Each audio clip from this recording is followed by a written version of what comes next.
life-saving gear that should be on your fishing kayak. I'm gonna skip the intro and hop into number one.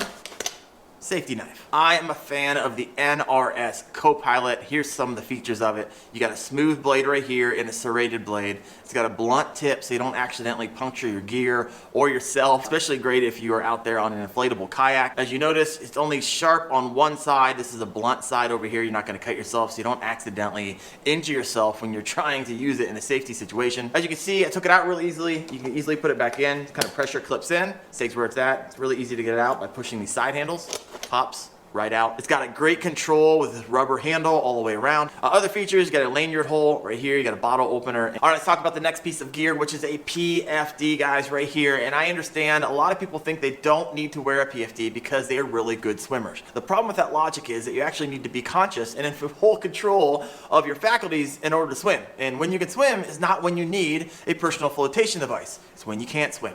And I got some really good news for you. Over the years, I don't know about you, but I grew up with PFDs that look like this. There's not a chance that I was gonna be wearing these, but PFDs developed and have some really incredible features for kayak fishermen that really make things a lot more accessible. Guys, this is the NRS Raku. It's one that I specifically recommend, especially if you're a pedal-powered kayak fisherman. And so I take a deep dive review on the NRS Raku, and I also have a video out there called The Ultimate Guide to Kayak Fishing PFDs, and I'll throw those links in the description below. All right, guys, little warning here, especially if you're not wanting to get an inherently buoyant PFD and you want something that is inflatable, that's not a problem at all. However, though these two might look the same, this one is US Coast Guard approved and this one is not. And this one's got me in trouble with the game warden before. They stopped me.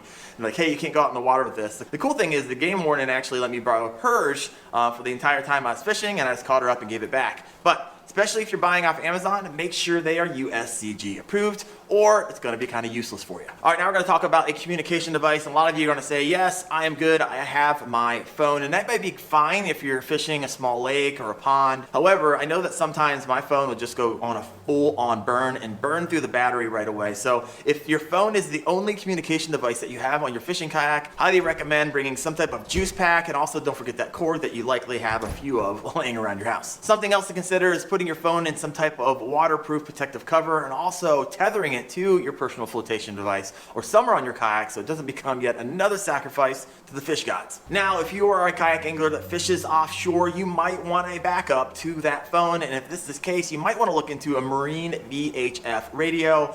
VHF standing for very high frequency. Now, this radio is going to allow you to get in contact with other boats, marinas, the Coast Guard if you get into a really bad situation. They have floating models, and also keep in mind you cannot use a VHF radio to contact the marinas and Coast Guard if you're on land, so don't get yourself in trouble doing that. Also, do your research because some of these radios actually come with NOAA weather alerts. It's going to give you a visual and an alert to let you know that inclement weather or bad weather is coming your way. All right, now I'm going to talk about a safety item that oftentimes gets overlooked, but I have to bring my kayaks down to show you. So one second.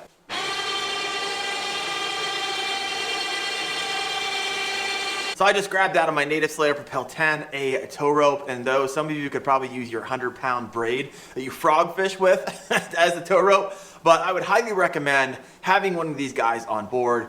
Maybe you lost your paddle because it wasn't tethered down, and maybe you shoot your pin on your pedal drive, or maybe you simply ran out of battery on your trolling motor. It's going to make getting back to your loadout a whole lot easier if you have a tow rope in your hatch. Now, I know NRS, and as you can see, I have a lot of their products, stand by a lot of them because I love the quality of them, and they sell a tow rope kit, but they want $65 for it.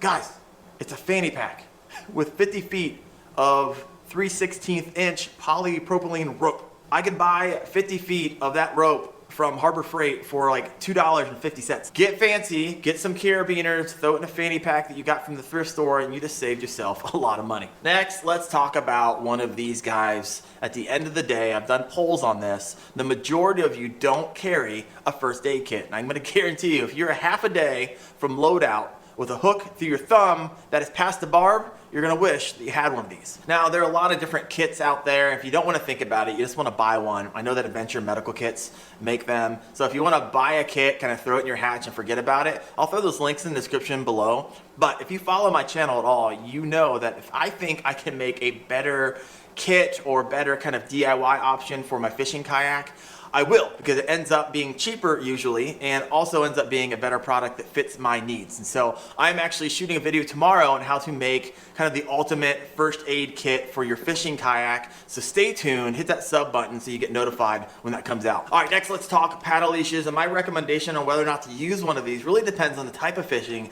that you're doing. So to determine whether or not you should use one of these, ask yourself the question, if you were to lose your paddle, would the result for you be incredibly dangerous? For instance, if you like to do offshore fishing and your motor gives out, I would say that your paddle is pretty precious to you at that moment, and it might be a good idea to tether it. But if you fish small lakes and ponds with a lot of access areas and a lot of banks that you can easily get to, and your primary mode of power is not your paddle, say you have a trolling motor or a pedal powered kayak, then you may decide for yourself that you don't need one. So the problem with paddle leashes is that sometimes the safety device itself creates a hazard, because these are known whenever kayak fishermen accidentally tip or capsize their kayak to kind of get tangled up in these guys. But if that happens, if you decide to choose to use one anyways, good thing you have safety knife.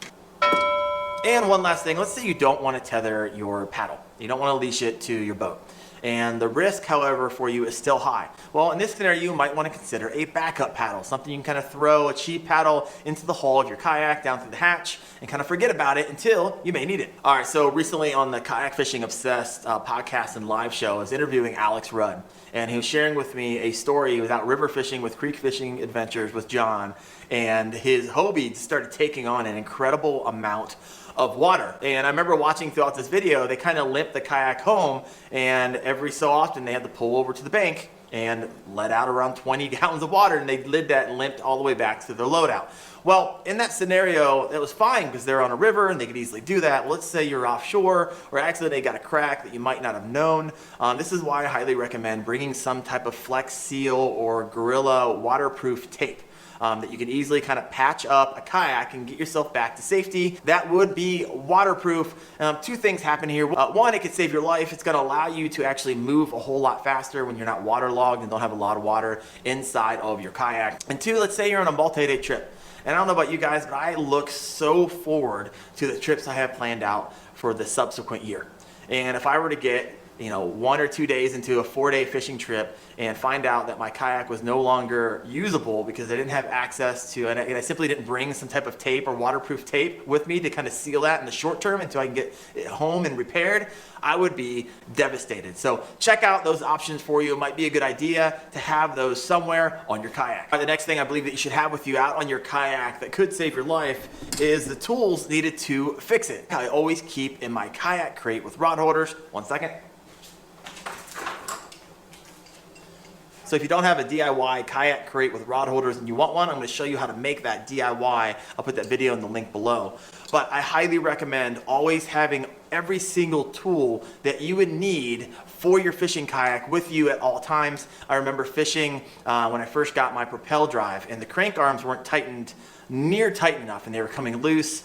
And I remembered at that moment, I am never going to forget that 8mm Allen wrench I need in order to tighten up those crank arms. And since then, I now have a Phillips head screwdriver so I can get my gear tracks all figured out, a pair of pliers in case I need to kind of tighten up one of the bolts on the seats.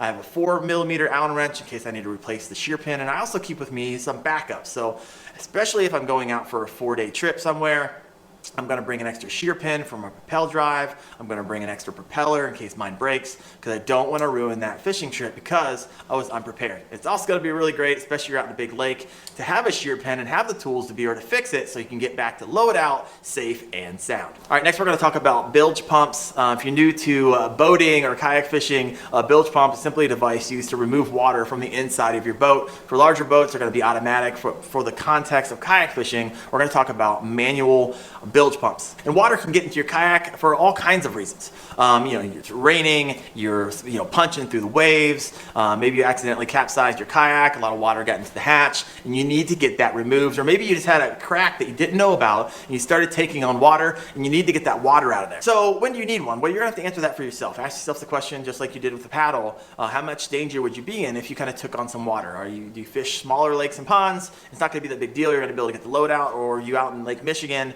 and you flip over your kayak and you took on a lot of water, are you going to need something in order to get that water out so you're not in significant danger. And the great thing about bilge pumps is they're actually pretty inexpensive. I think you can get the NRS bilge pump for around $28 on Amazon. I'll throw that in the link below. But it's one of those items that you really don't think about until you really need it. So think through, is it going to be really dangerous for you not to have one for the type of fishing that you do? And just know there's a debate out there whether or not you need a bilge pump for a sit on top kayak. People are like, oh, I keep my hatch closed, I don't need one, their water's never going to go in there.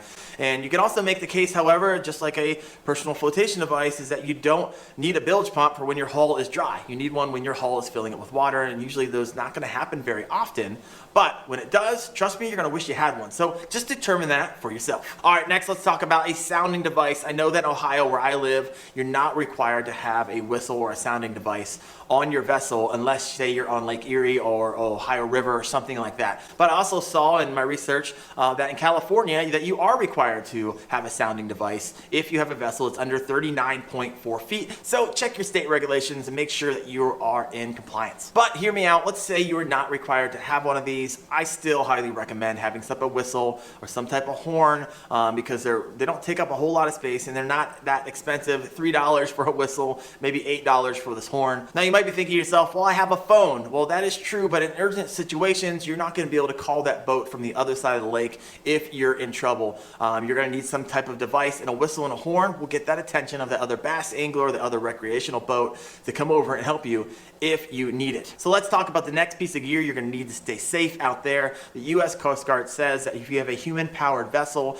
that you're going to need to have an all-around white light that you can kind of present quickly to prevent collision. So if you're pedaling or paddle powering your kayak, all you need if you're planning on kayak fishing at night is an all-around white light. And you can purchase these. Here's a couple options you can kind of see and kind of found on Amazon, but I'm also going to be making one of these DIY, surprise, surprise.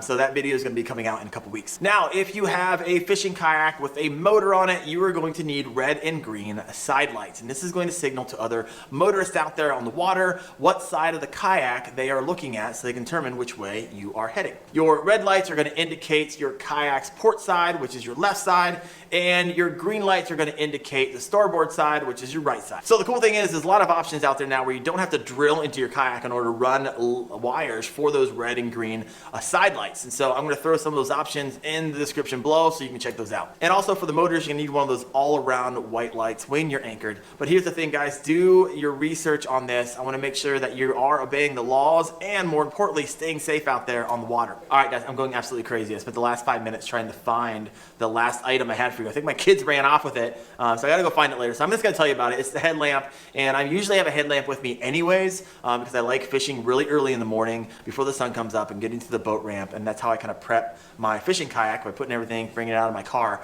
This is especially important for those of you who like to fish in the evening, and 99.9% of the time, you're gonna make it back in time where the sun's coming down, you can still see, but that 0.1%, could be that time that you lost your paddle, something went wonky with your motor. You're gonna be glad that you had a headlamp on you in your kayak, especially if you like fishing in the evenings. And the last thing I wanna share with you is we've all seen those videos where boaters are up on plane, they don't see kayakers and either hit them or clip them or get really close, and it's a dangerous close call. And even though that responsibility falls to powered vessels, we all know that sometimes mistakes can be made and accidents happen. So something you might want to consider especially if you're in a high traffic area, you can go to Walmart and buy one of those reflective strips, those green and silver reflective strips that might just catch the glare off the sun, and someone might see you when they otherwise may not have. It's actually one of the hacks I have in another video of mine called 18 kayak fishing hacks from Walmart not found in the fishing aisle. You can check that video out right there.